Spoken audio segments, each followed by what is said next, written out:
Pila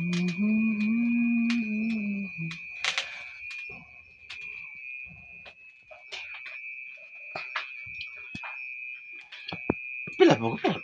Apilon. Oh. Video man na. Ini picture sige. Man. Ingat ni awala. Sige. Hintayin natin mag-brown ang ating bawang bago ilagay si loya.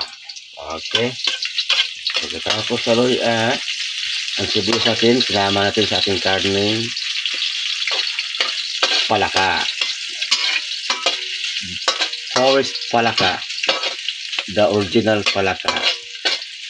Ang aming mino ngayon. Butter, dairy cream. Dairy cream. Para mapabango-bango konti.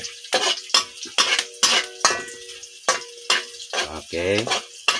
Malapit na ang ating bawang. Nagiging brown.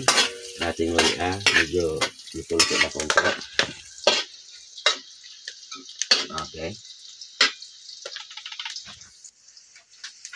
Ang aming kalan mga kapatid, ito lang. Native, kahoy lang. Gasol. Pinakamasarap na luto ang kahoy. Gasol.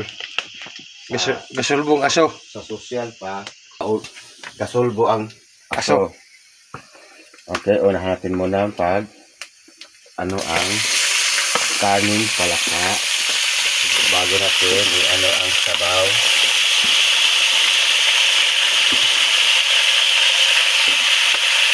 Okay. With picado. Kamayan lang. Kamayan lang. Ang pinaka-the-best talaga na magluto, pinakamay mo. Diba kabang ikaw kumakain, huwag kang gumamit ng kutsara sa katiludo.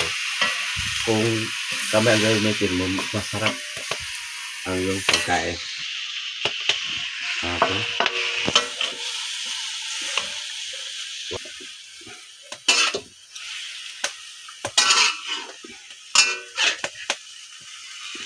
Tapos mo siya gamana? Mekos.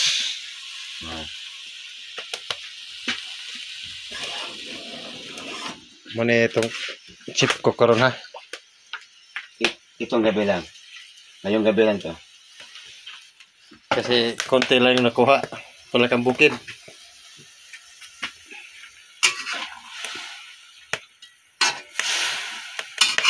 Pag natuyo